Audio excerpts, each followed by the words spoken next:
Talent हम्म तुला काय वाटतं रे ही चाल वर्क होईल का? कुठली चाल? हेच रे पवारांचं रान पिटून द्यायची. आता तुमच्या डोक्यात काहीतरी चालू असेलच की. नाही आमच्या डोक्यात आहेच, पण तुमच्या डोक्यात काय नुसता भुसा भरलाय का? का काय झालं? काय झालं म्हणजे काय? आम्ही तुम्हाला विचारतोय काय करायचं, आणि तुम्ही आम्हालाच विचारा तुमच्या डोक्यात काहीतरी असेल. अरे तुमच्या डोक्यात काय ते सांगा ना. अहो भैया, पवारांचा ऊस काय थोडा थोडका नव्हता. आणि त्याचं जे बिल येणार होतं ना, ते त्यांच्यासाठी अमृत होतं, अमृत. आणि त्या जीवावरती शीतलचं लग्न करणार होते. आता तेच राहिले नाही म्हणजे त्यांचे दोन्ही हात गळून पडल्यासारखे झाले. म्हणजे आपला प्लॅन वर्क झाला भैया. There you are. पण भैया मला एक कळा ना, ती जयश्री लग्न करून गेली, तो प्लॅन तुमचा नव्हता ना? टॅलेंट हे असले थुकरट प्लॅन माझे नसतात. मला वाटलं ते बी प्लॅन तुमचाच होता काय. पण तिनं असं गिवअप का केलं? टॅलेंट कसं आहे, प्रत्येक माणसाची एक कुवत असते, तू तिथपर्यंतच लढतो. एका क्षणाला कुठेतरी माघार घेणारच ना. अहो पण तिने इतक्या सहज माघार कशी घेतली याचा विचार करून माझं डोकं बंद पडायची वेळ आली. डोकं तुमचं बंद पडायची वेळ आली असेल, आमचं नाही. कारण त्या दोघी मायलेकीच्या जीवावर खेळ खेळणं कधीच सोडून दिले आम्ही. म्हणजे आता जे काय करायचं ते सगळं आपल्या प्लॅननुसार करायचं ठरवलंय, आणि तसं करतोय पण आम्ही. जयश्री तर काय कधीच डावातनं बाद झाली. राहिलं कोण? हा, मामी. हा, आता तिला कधी आणि कसं वापरायचं हे पण ठरवलंय. सध्या तरी पवाराच्या घरच्यांना अडचणीत आणून जाम करायचं ठरवलंय. हा, ते लग्न करायला मिळणार. प्रत्येक मालकाला आम्हीच फोन करून सांगितलं रेट वाढून सांगा म्हणून. हा, आणि ज्या ऊसाच्या भरोश्यावर ते पैसे उचलणार होते ते तर काय आम्ही कधीच पेटून दिला. आणि पवारच्या घरातले काय करणार आहेत हे आधीच माहित असल्यामुळे डाव खेळायला सोपं जाते. हा, म्हणजे शीतलच्या घरात 24 तास राहिल्याचा ह्योच तर फायदा झाला. आता सगळ्या बातम्या कशा बघा आपोआप हाताला लागतील. हा, शीतलच्या घरचे किती अडचणीवर मात करतात बघूच. आता काही झालं तरी शीतलच्या नाव पुढे अजिंक्यचं नाव लावू देणार नाही आम्ही.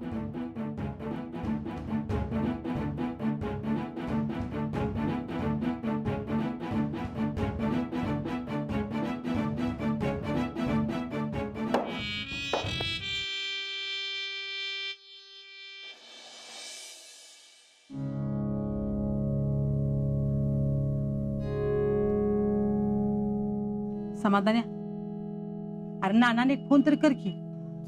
जी जे येतील ते, नको काळजी करू. तुमचा फोन झालाच असेल की शीतलला, होय वा अजिंक्य?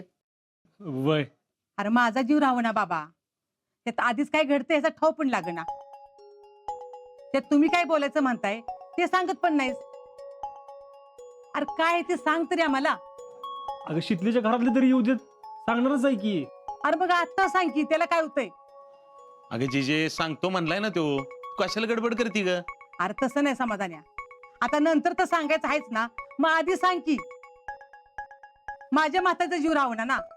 जीजी, तुम्ही सतत टेन्शन घेताय आणि समजा घरादाराला कशा पायी टेन्शन देताय? सांगतील की, दमा की जरा. तू जरा शांत बस जिजे. असलं काय ठरवलं ह्यांनी काय माहित. ह्यांच्या लग्नाच्या जीवावर मी घर नावावर करून घ्यायचं म्हणते, आणि ह्यांनी लगीन तर करायचं कॅन्सल केलं नाही ना? या नाना, रामकृष्ण हरी. बसा. रामकृष्ण बस.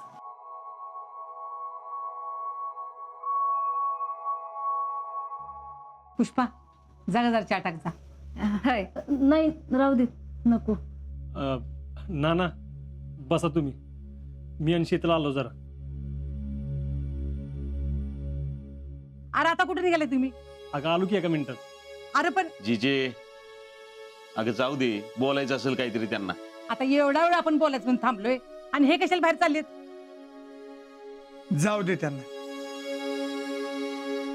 अजिंक्य या बोलून. हा,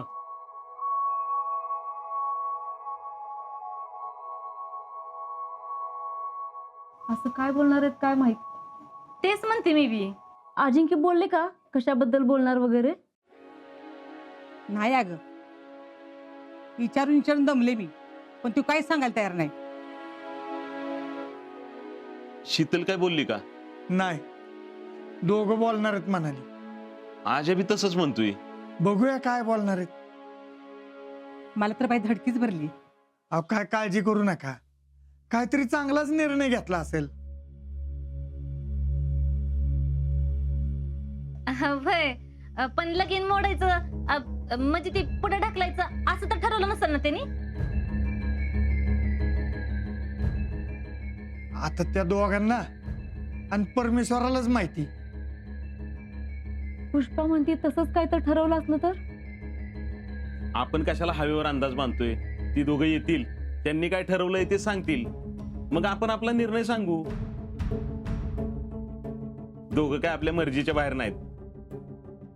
समाधान बोलतोय ते बरोबर आहे. त्यांच्याकडून कळू दे तरी त्यांना काय म्हणायचंय ते.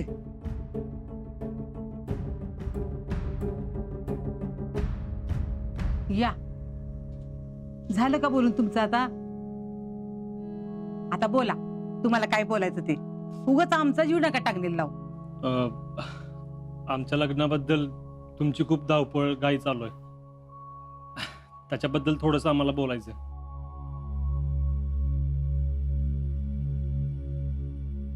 अरे बोला की मग. नाना, तुम्ही सगळेजण जसं म्हणताय तसं आम्हाला लग्न नाही करायचं.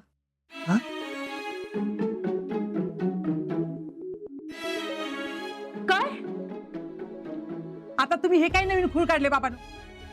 आम्हाला आमचं लग्न वेगळ्या पद्धतीनं करायचंय.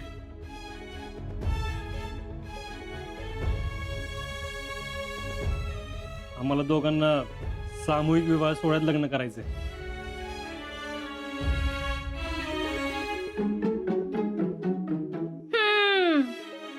झालं, ह्यांचा उजळला, लग्नाला पैसे नसतील ना, म्हणून हिनंच अजिंक्यला गळ घातली असेल. अहो नाही मामी, सामूहिक विवाह सोहळ्यात लग्न करायचा माझा निर्णय आहे. हे बघा पोरांनो, तुम्ही आमच्या काळजीनं हा निर्णय घेतलाय खरा, पण खर्चाची तुम्ही अजिबात काय काळजी करू नका. अरे आमची तयारी आहे, तुमचं लग्न थाटात करून द्यायचंय. नाना, सामूहिक विवाह सोहळ्यात बी थाटामाटानं लग्न होणारच की.